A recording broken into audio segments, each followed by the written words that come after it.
Creando Puentes.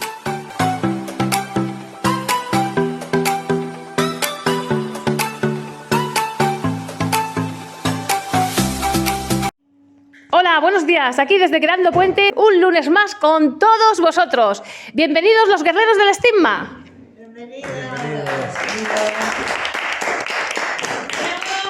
Bienvenida, Montse. Hola, buenos días a todos. Pues doy paso para empezar la entrevista a Cristina. Hoy tenemos con nosotros a Montserrat Abril. Ella es madre, psicopedagoga, docente, jefa de estudios y finalmente directora. Hoy es una jubilada muy activa. Hola, Montse. Hola, ¿qué tal? Pues empezamos con la rueda de preguntas y empieza preguntando ¿quién? La Jessica. Empezaste estudiando ciencias físicas y finalizaste estudiando magisterio. ¿Por qué? Pues mira, por circunstancias familiares, porque yo siempre he querido ser maestra, profesora, y me gustaban mucho las matemáticas. Y pensé que estudiando físicas podría dar clases de física, matemáticas y química. Pero mientras estaba haciendo segundo, se puso enferma mi abuela, muy enferma, y me tuve que ocupar de la tienda de mi tía para que mi tía pudiera ocuparse de mi abuela. Y entonces, como que es una carrera muy difícil, me faltaban horas para estudiar. Y lo dejé. Y luego ya me casé, y una vez casada, ya empezar físicas otra vez, pues me parecía mucho. Y pensé, para ser profesora con magisterio también ya me irá bien. Y la verdad es que creo que fue una buena elección. Pero en físicas conocí a mi marido, o sea que también fue una oportunidad. Sí, eso sí, no lo dejamos. Así tu marido es de físicas, ¿no? Sí, mi marido, bueno, es ingeniero y como que él estaba haciendo físicas después de la ingeniería y como que ya nos casamos, lo dejamos los dos. Ah, vaya. Sí. Sí. Fue solo para conocernos y ya está. Sí. Doy paso a Leis. Venga. Sí. Mi pregunta sería, me comentaste que durante tu carrera de magisterio, en el primer año de estudios, te quedaste embarazada y luego en el tercero fue muy difícil estudiar en esa época para ti. Pues sí, fue un poco difícil porque, bueno, tuve a mi primer hijo en primero, a final de primero, y luego me quedé embarazada a final de tercero. Y bueno, sobre todo porque mis compañeros eran más jóvenes también y salían y tal, y yo pues estaba en casa, pero bueno, no pasa nada. Estuvimos estudiando y venían todos a casa porque todos vivían con sus padres y yo, bueno, pues mi hijo mayor estaba en la trona, bueno, en la sillita de los niños, ¿no? Y bueno, estábamos ahí estudiando. Y bueno, estuvo bien. Y bueno, una cosa que tuvo así graciosa, yo soy muy mala en educación física, soy muy torpe. Y en primero había una profesora en primero de magisterio había una profesora muy exigente. Y al estar yo embarazada, pues me libré de la gimnasia. Hice yoga para embarazadas y entonces les hice un trabajo sobre el yoga y me libré. Y así, bueno, pues no me bajó la nota, porque si no seguro que me bajaba la nota con la gimnasia. Al finalizar, no encontraste trabajo. ¿Crees que en aquella época tener niños pequeños era un aspecto negativo para la contratación laboral? ¿Y hoy en día ese factor es diferente? En aquel momento estoy segurísima que fue porque estaba embarazada, segurísima. O sea, que había varios candidatos para las mismas plazas y como que yo estaba embarazada, pues a mí no me escogieron, ¿eh? No tuvieron en cuenta si yo era buena o no era buena, sino mis circunstancias, ¿eh? Y creo que hoy día también influye, ¿eh?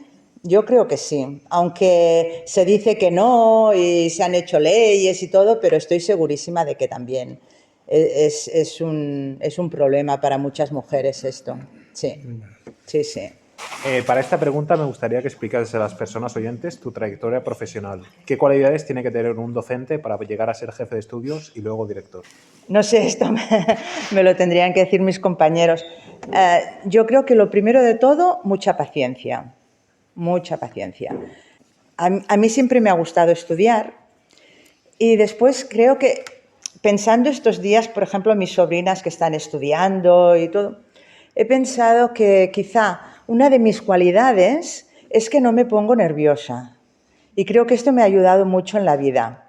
Entonces, yo siempre pienso, cuando hay un problema, una vez me dijeron, ocúpate del problema, pero no te preocupes, ¿no? Seguro que os lo han dicho alguna vez también, ¿verdad?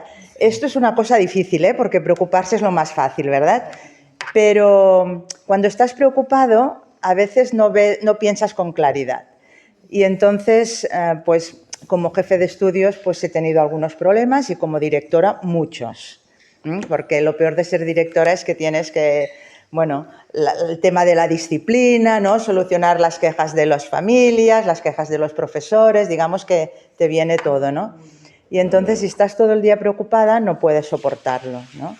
Entonces, es eso, ¿no? Procurar decir, bueno, ahora este rato que tengo, ¿qué puedo hacer y qué puedo solucionar y quién me puede ayudar y a quién puedo ayudar yo? Y esto creo que me ha ayudado bastante en mi trayectoria, ¿eh? También es verdad que yo soy una persona tranquila, ¿eh? Por ejemplo, mi madre y mi hermana son muy nerviosas y no pueden, ¿no?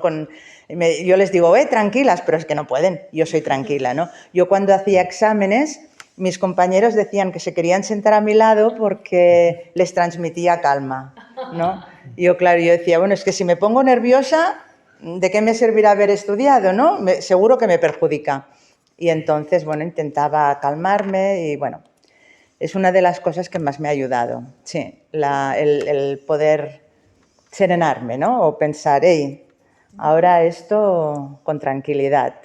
Hola, la facultad, en la época de exámenes, había un cartel que también decía, no te preocupes, ocúpate. Sí. Y ayudaba mucho para que la gente se serenaba de los nervios de los exámenes. Sí.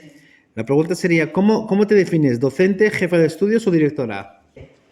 Sí, yo creo que me moriré siendo maestra. O sea, yo cuando veo, por ejemplo, una falta de ortografía, es que me duelen los ojos, ¿no? Es que no puedo. Pero, y en la tele hoy día hay muchísimas, ¿eh? Tanto en castellano como en catalán, ¿eh? Es terrible, parece mentira, ¿no? Que, bueno, y en los periódicos también, ¿eh? Hay muchísimas. Y a mí eso esto. A mí me gusta mucho ser docente. Jefe de estudios también me gustaba, directora no. Directora no tanto porque te pasas el día apagando fuegos, ¿no? Solucionando problemas. Y a mí me gusta estar el contacto, o sea, enseñar, ¿no? Y escuchar también a los alumnos y ayudarles. Yo me lo pasaba mejor en clase, pero alguien lo tiene que hacer. Eso está claro, ¿no? Y bueno, se ve que lo hacía bastante bien porque siempre me pedían a mí que lo hiciera, ¿no? Pero bueno, sí, yo creo que maestra lo seré siempre. Mi madre dice que de pequeñita ya ponía las muñecas así sentaditas y les enseñaba. ¡Ay, les enseñaba! Ya es vocacional. Sí, o sea que ya toda la vida. Dime. ¿Con qué población adulta o niños te sientes más identificada en tu labor docente? Esto es muy curioso porque a mí me gustaban los niños de primaria, de 6 años hasta los 12 o así. Y yo estudié para esto, magisterio era para esto. Y en cambio, mis compañeros, cuando yo estaba estudiando, me decían, uy, tú en infantil serías muy buena. Y a mí no me gustaba. Los niños pequeños me parecía que yo no podía enseñarles nada, pero estaba muy equivocada, ¿eh? Porque cuando empecé a trabajar, empecé de sustituta, sabéis que es muy difícil encontrar un trabajo ya de entrada, ¿no?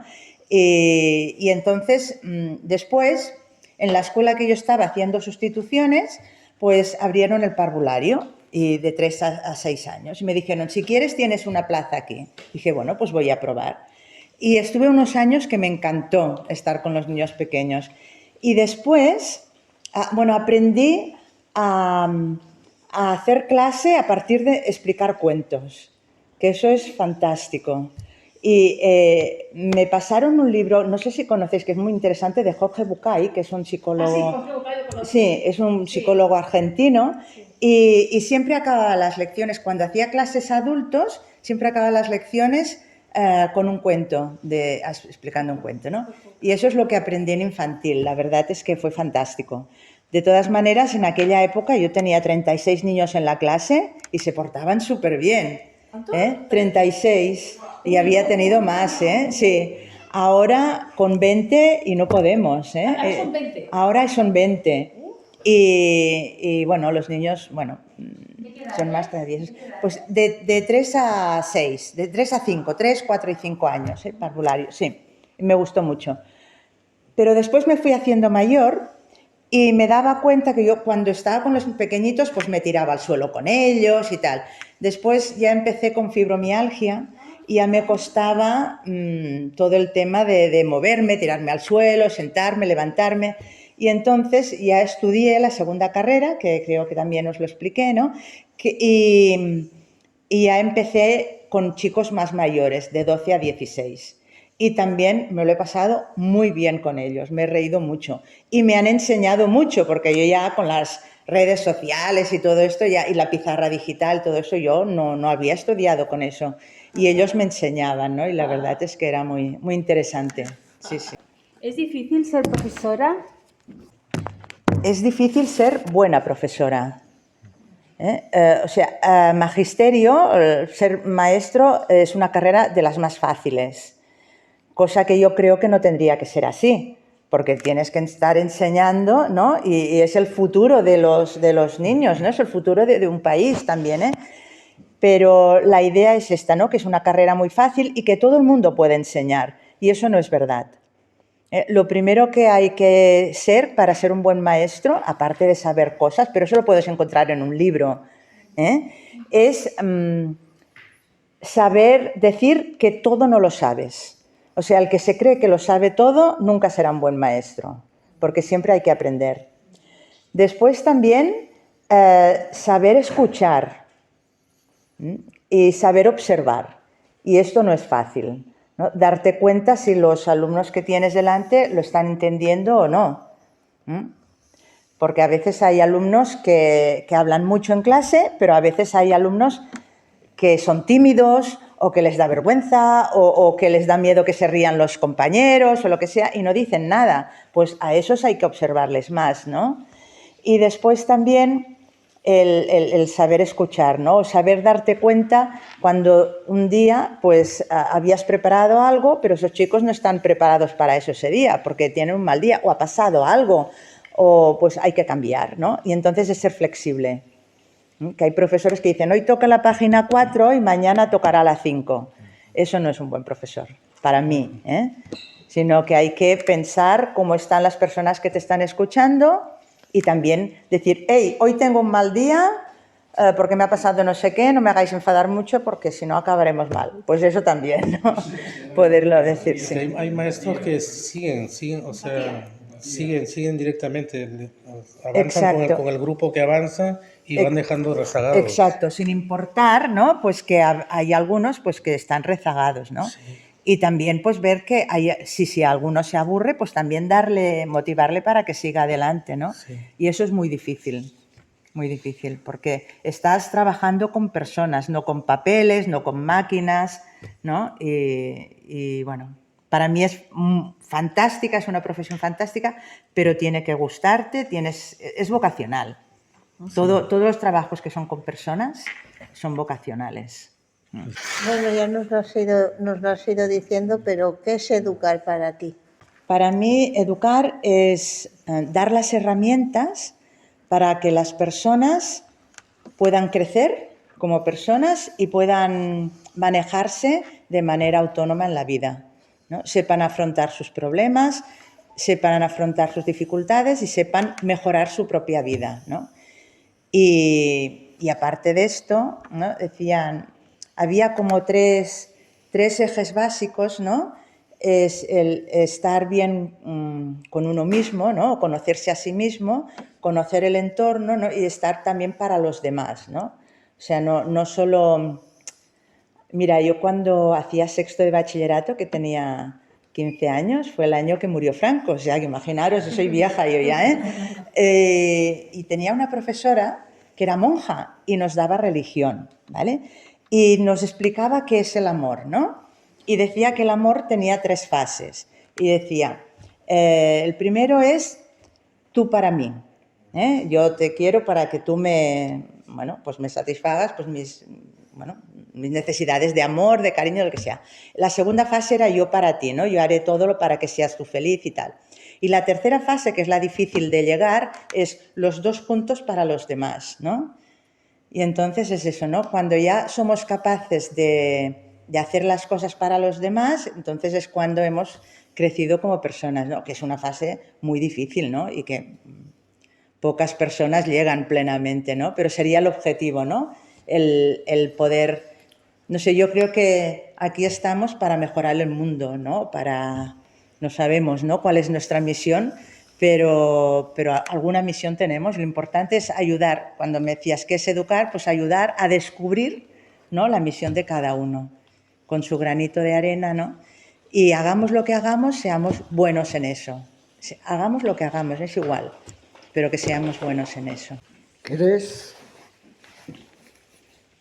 la educación de hoy es muy diferente a en tus primeros años de enseñanza? Mira, es una pena, pero yo creo que me he desenamorado un poquito de la educación. Sí, porque, a ver, hoy día hay muchos profesionales que creen que los niños tienen que hacer lo que les apetezca siempre, ¿no? Y en el momento que les apetezca y tal. Y yo soy más de la vieja escuela, porque yo creo que la vida no es así. No podemos hacer siempre lo que nos apetece, ¿no? Es como si una madre le dijera a su hijo, ¿y qué quieres de comer? Y el niño, patatas fritas con huevos, ¿no? Y cada día lo mismo. Pues ese niño, no. O sea, yo siempre he dicho que los niños pequeños saben lo que quieren, pero no lo que necesitan o no lo que les interesa realmente, ¿no? Y entonces está bien dejarles su margen, ¿no? Pero también creo que es importante pues que entiendan que tienen que saber comportarse, ¿no? Hoy si vas a un restaurante y un niño corriendo y ves al pobre camarero que si le caen los platos, pues a mí eso me pone muy nerviosa. Y yo siempre he enseñado a los niños que tienen que respetar a los demás, ¿no? Y que si hay una persona trabajando, tienen que respetar su trabajo y pensar en los demás. Y me da un poco la sensación que hoy día esto no está tan valorado, ¿no? Y me ha costado un poco. Hay padres que dicen, ¿no? Esto, y no, el niño quiere comer cuando quiera comer, ¿no? No, pues hay unas horas para comer, hay unas horas para jugar, hay unas horas, ¿no?, para recoger los juguetes, hay unas horas.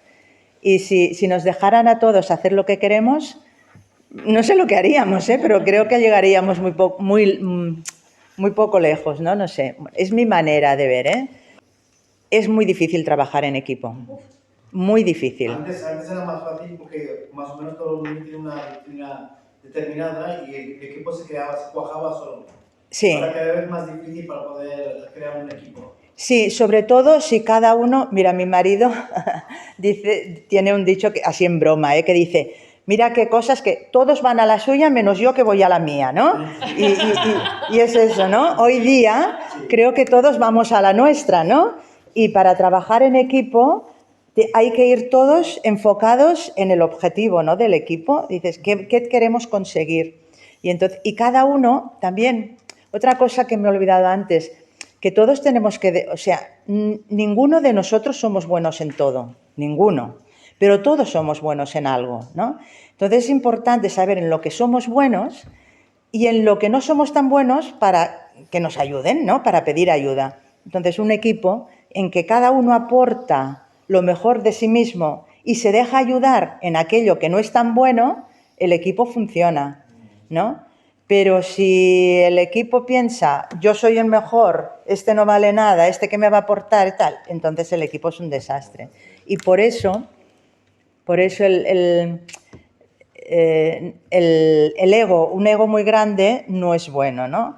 Y hay que aprender un poco a ser prudentes, a ser humildes, ¿no? Todos estos valores que hoy día creo que no están tan valorados y que para mí, ¿no?, toda mi vida laboral pues han sido muy importantes.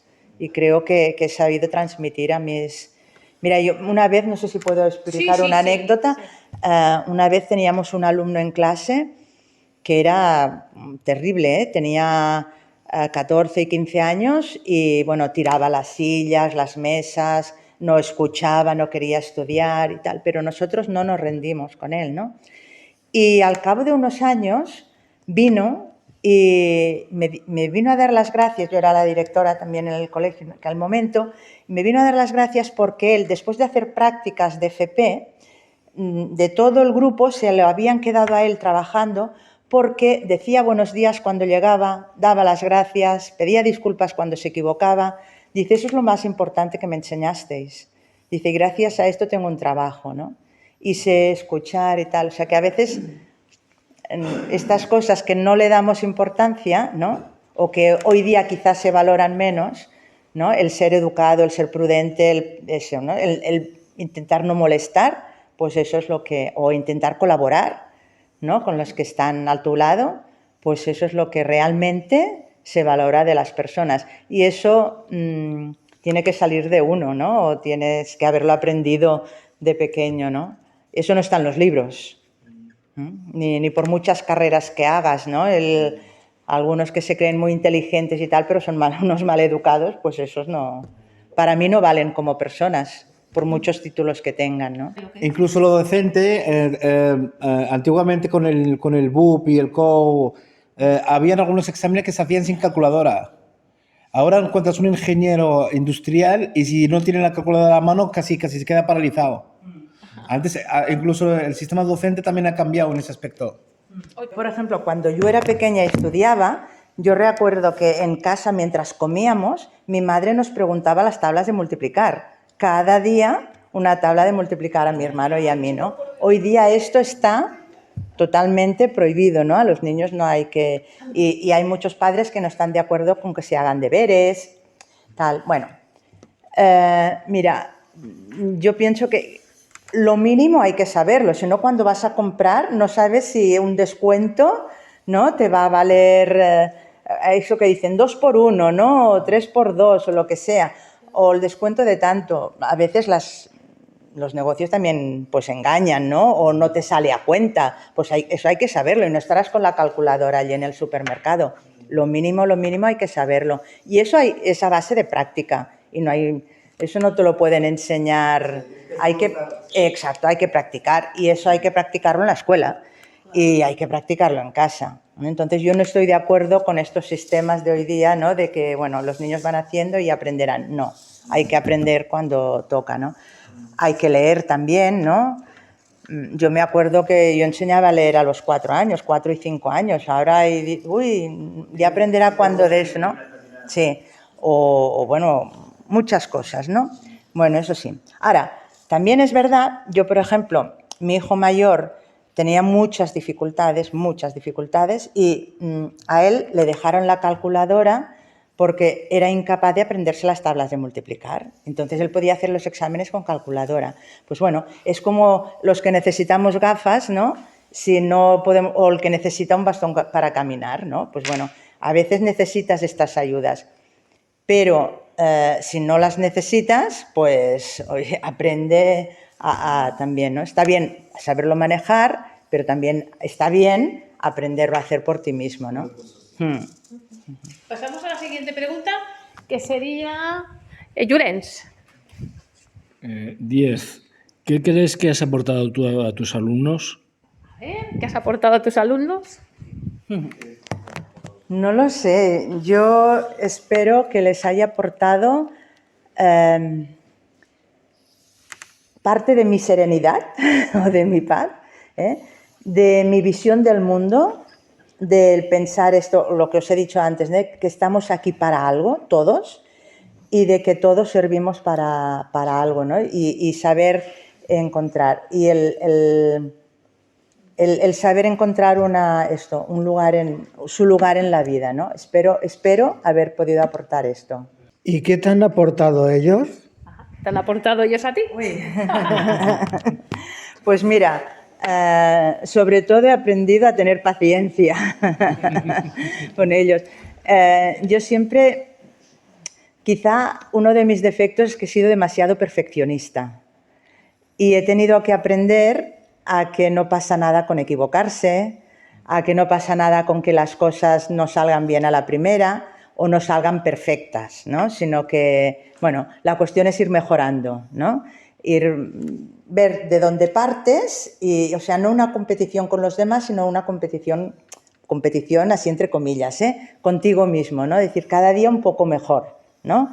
O si salgo a caminar cada día, pues un poquito más rápido o un poquito más lejos. Pero no porque mi amigo salga corriendo, yo tengo que ir corriendo porque no. Y esto es lo que me han aportado, ¿no?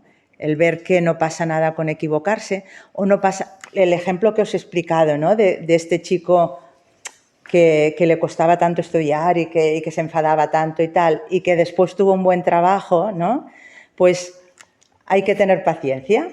Hay que tener paciencia y al final las cosas, a lo mejor pensabas que no saldrían tan bien, pero eso, sin prisa pero sin pausa, ¿no? Si vas trabajando poco a poco, pues al final las cosas salen mejor de lo que te esperabas. Toma, Con aguanta. paciencia hay futuro. Con paciencia y futuro. Sí, es perfecta. Me Es gusta, perfecta me gusta. esta frase, me gusta mucho, me la quedo, ¿eh? ¿Quién? Sí. Jessica, adelante. Toma, Jessica. ¿Es importante el trabajo de equipo profesional en la escuela? Se decía que cada maestrillo tenía su librillo, ¿no? Y cada uno tenía su manera de hacer y todo esto. Hoy día hay muchos problemas en el colegio. O sea, antes cuando un niño no quería estudiar, bueno, pues o les pegaban, ¿no? O llegaba un momento que les sacaban de la escuela, ¿no? Y te decían, tú no sirves. ¿Pero qué quiere decir tú no sirves? ¿Tú no sirves para qué? ¿No? Porque ahora ya se ha investigado que hay muchas inteligencias, ¿no? Y que todos, bueno, lo que os decía, ¿no? Que todos servimos para algo, ¿no?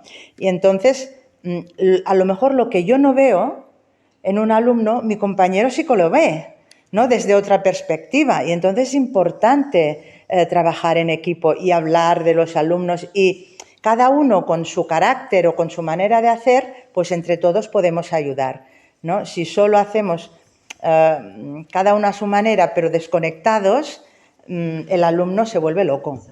En cambio, si vamos todos a la una, es mucho mejor. Y tener una manera de hacer, ¿no? Y saber, aunque cada uno tenemos nuestras manías y eso, pero que haya una línea, ¿no? Un hilo conductor que le llaman, ¿no? Una idea de colegio, ¿no? Y entonces me obligaba que tenía que hacer las pautas que ellos decían, y eso me perturbaba, porque ya dejaba de ver el de esto, que yo me saltaba 2 o 3 pasos antes de... Y quería que lo expliqueras todo paso por paso. Eso, y al final dejé el tecnológico y pasé al de letras, al humanístico. Sí. Falta de flexibilidad del profesor, ¿no?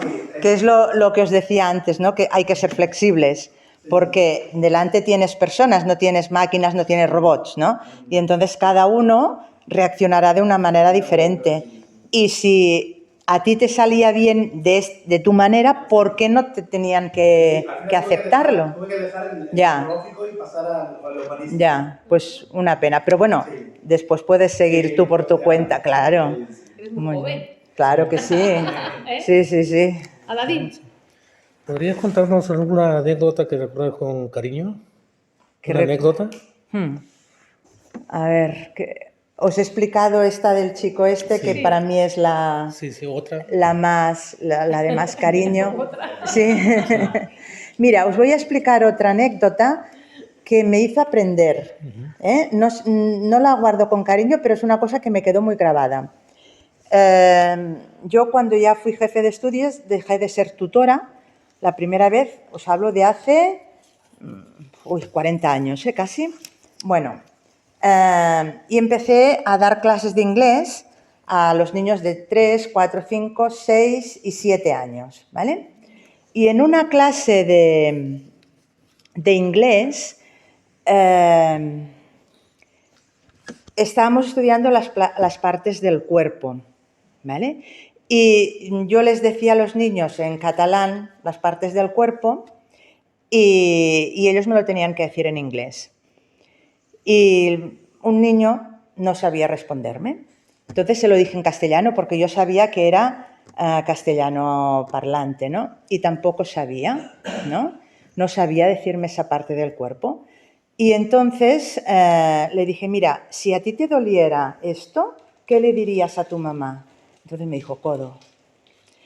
Y yo pensé, este niño hace 5 años que está en el colegio y no sabemos conectar con él, porque le estamos enseñando un vocabulario, unas listas de palabras, pero él, hasta que no le he dicho que le dolía eso, no ha sabido, y pensando en su mamá, no ha sabido conectar con lo que realmente, porque él lo sabía, él la palabra la conocía, pero no se acordaba cuando se ve que yo le estresaba al hacer, él se veía como si lo estuviera poniendo yo en un examen, ¿no?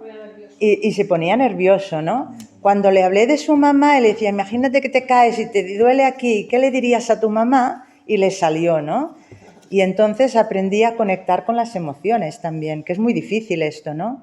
Ahora se trabaja mucho las emociones. Ahora se trabaja mucho las emociones, ¿no? Y antes no, antes esto era solo tarea, tarea, tarea, ¿no? En este sentido sí que se ha mejorado mucho, ¿eh? Y por eso hay que escuchar. Y por eso decía también que trabajar en equipo, porque cada maestro o cada profesor tiene su sensibilidad diferente, ¿no? Y eso es importante, ¿no?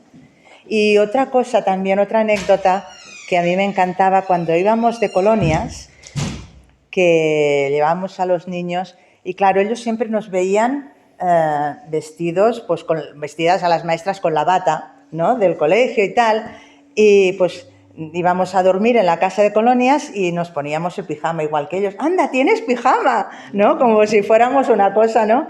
Y antes los maestros se infundían mucho respeto. Mucho respeto, sí. Demasiado. Sí, sí. Y entonces, pues eso, el besito de buenas noches, el hacer de mamás en aquel momento, ¿no? Y te podías acercar a niños que a lo mejor, pues esto, te tenían como miedo y rompías ¿no? Y sí. Y claro, no hay que confundir el respeto con el miedo, ¿no? Claro. Y esto es muy importante. Yo pienso que respeto está bien tener, miedo no, de ninguna manera.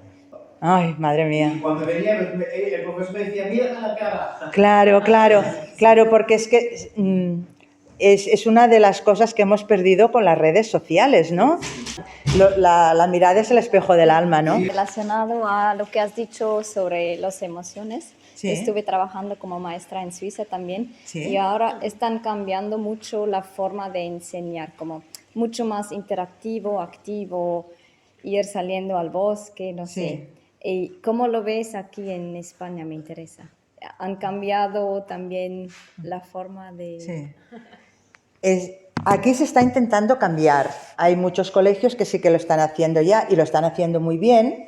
Y el problema de los cambios es cuando quieres cambiar de repente, ¿sabes? Porque muchas veces se ponen etiquetas y se creen que ya ahora le ponemos este nombre, ¿no? Una enseñanza activa o una enseñanza inclusiva, una enseñanza no sé qué, y ya lo hacemos. Y no, hay que estudiar, hay que probar poco a poco. Sí. Y yo pienso que para que las cosas salgan bien, o sea, en la escuela se están haciendo muchas cosas bien hechas y otras que tienen que mejorar.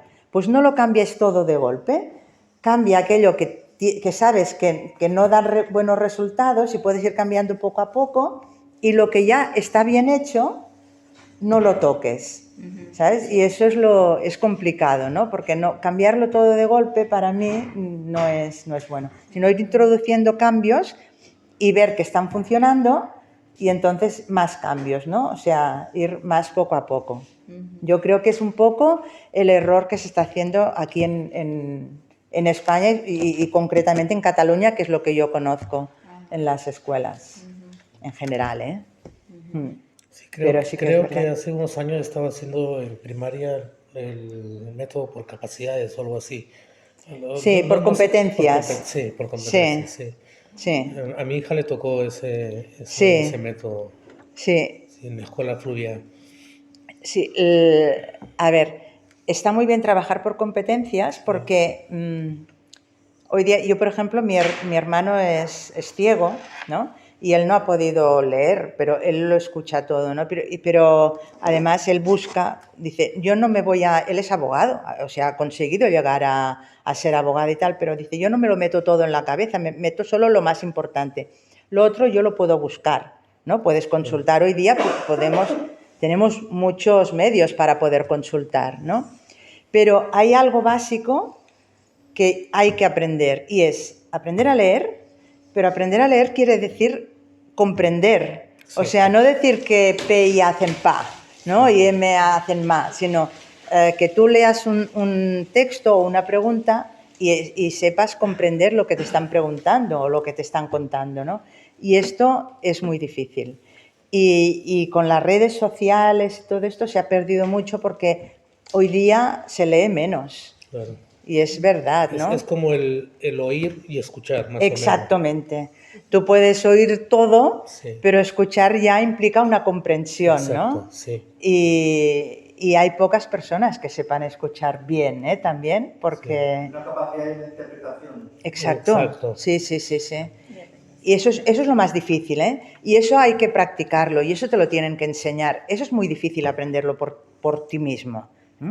Entonces, lo básico de las matemáticas, ¿no? Las operaciones básicas y el cálculo mental, eso hay que practicarlo. Y la lectura, eso es básico, esto no se puede sacar. Lo demás es igual, porque es verdad que nosotros no sabemos lo que van a necesitar los niños que hoy día están en la escuela cuando sean mayores, porque muchos trabajos de los que hoy existen a lo mejor ya no existirán. Y existirán otros que ya no sabemos, por lo tanto, lo que les tenemos que dar es herramientas, ¿no? Y todos tenemos que aprender a manejar herramientas, ¿no? Sí. Yo veo, por ejemplo, ahora desde que ya no estoy en el colegio, que ya no estoy aprendiendo, con la inteligencia artificial, ¿no? Que me estoy quedando para atrás. Claro, porque veo que ahora ya manejan todos y hay que seguir, no puedes parar nunca, ¿no? De aprender. ¿Y alguna experiencia negativa que has tenido? Donde lo he pasado peor es cuando los niños se han hecho daño. Eso ha sido malo, pero bueno, eso no es negativo, eso son accidentes que pasan, ¿no? Pero ahí es malo. Negativa, cuando ha habido alumnos que han insultado a profesores, eso... cuando ha habido profesores que no han sabido entender a los alumnos y a lo mejor les han castigado indebidamente, ¿no? O porque tenían un mal día o porque ya estaban hartos de ellos, porque a veces pasa, ¿eh? Hay niños que son difíciles y llega un momento que dices, es que ya no te aguanto más, ¿no? Y mediar con eso es muy difícil.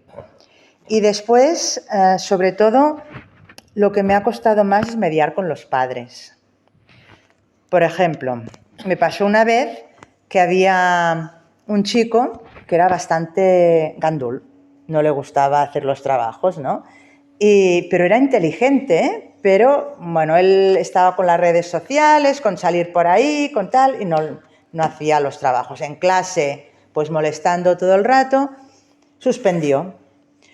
Y entonces era cuando todavía había exámenes en septiembre. Y entonces, bueno, tenía que presentar unos trabajos, a mí me los presentó, pero de dibujo, por ejemplo, de plástica, tenía que presentar unas láminas. Y la profesora, cuando las vio, sabía que no las había hecho él. Lo sabía perfectamente. Y lo suspendió. Dijo, no las has hecho tú, suspendido. Pues vino la madre indignadísima porque las había hecho ella, pero que al menos su hijo las había presentado, que como las había presentado les teníamos que aprobar, que iría a la inspección, que nos denunciaría, que no sé qué. Y a mí estas cosas siempre me han costado mucho, ¿sabes? Gestionar todo esto, no soy capaz, ¿no? O cuando le dices a un padre o una madre que su hijo no va por buen camino, ¿no? Que a lo mejor las amistades que tiene pues no le convienen o tal, y los padres no lo aceptan. Bueno, yo siempre he dicho lo que pensaba, ¿no? A veces, eso también me ha acarreado problemas. A veces es mejor callarse para no tener problemas, pero a mí no me parecía decente, ¿no? Entonces esto es lo que más problemas me ha dado, o más dolores de cabeza me ha dado, esto, el gestionar padres enfadados o padres difíciles, ¿no? Por decir así. Si volvieras a nacer, ¿otra vez profesora? Sí, seguro que sí. Aunque alguna vez hemos dicho que no, porque con mi compañera, la que se quedó de directora en el colegio cuando yo ya me jubilé, ella decía, en la próxima vida, bibliotecarias, porque así, cuando cierras la biblioteca ya no te tienes que preocupar más, ¿eh? Porque con esto te llevas el trabajo, siendo profesora, te llevas el trabajo a casa y te llevas los problemas a casa, o sea, no puedes dejar de pensar en aquel niño que a lo mejor se le ha muerto la madre, o tiene los padres enfermos, o tiene dificultades, o tiene... ¿no? Esto no puede. O cómo haré para enseñarle a esto que no aprende, ¿no? Que no hay manera de que aprenda a leer o de que aprenda... Bueno, pues esto te lo llevas. Y el papeleo y todo esto, fines de semana, bueno. Pero yo creo que me aburriría siendo bibliotecaria, no lo sé, no lo sé. Creo que seguramente que sí. O sea que sí, volvería a ser docente, sí. Mercè, ¿no? ¿Tienes otra pregunta? Wow. ¿Qué consejos le darías a una profesora que empieza? A ver, ¿qué consejo? Y yo tengo otra pregunta. Ah, espera un momento. Sí.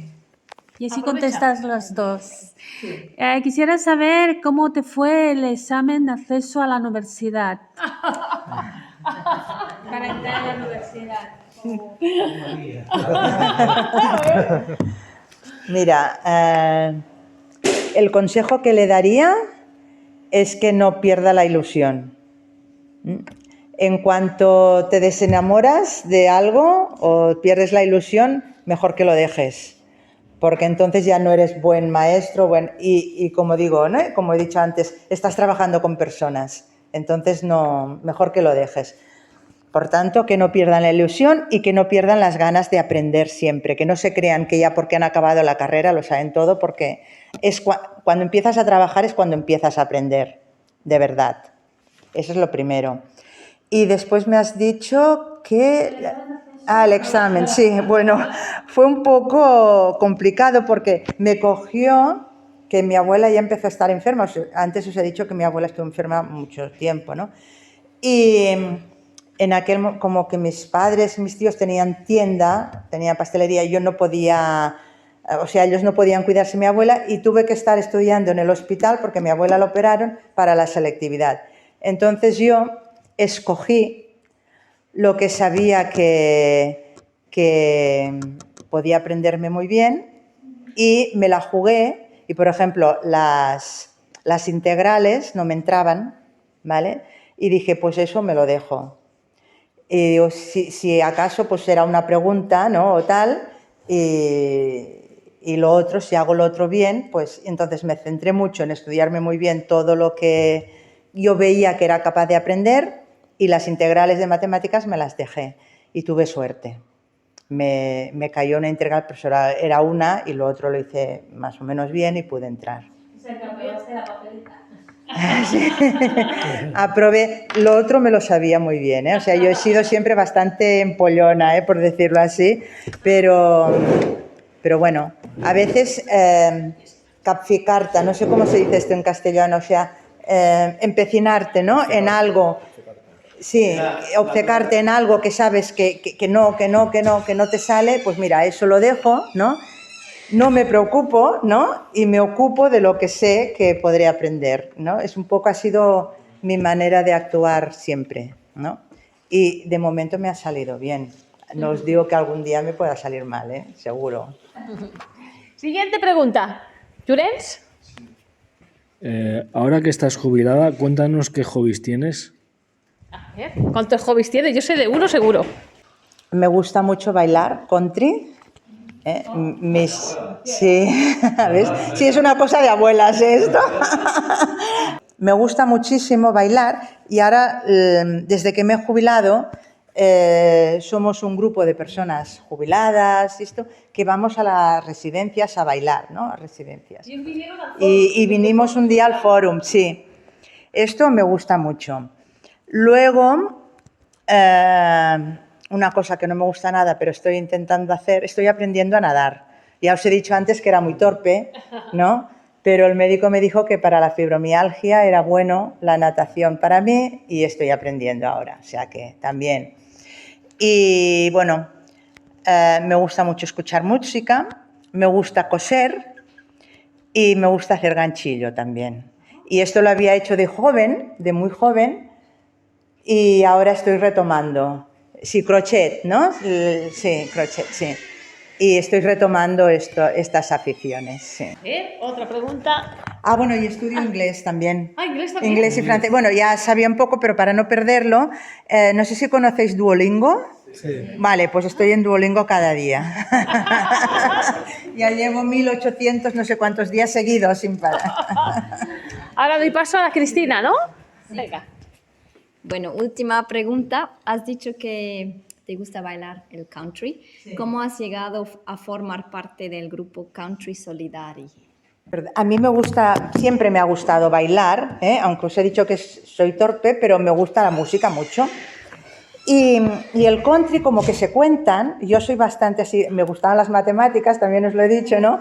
Y se cuenta. Entonces, para mí es más fácil, que no un tango o salsa, ¿no? Que es más, son más bailes más sensuales o más hábiles, ¿no? Entonces el country es más así. Después, también había otro tema que es que a mi marido no le gusta bailar.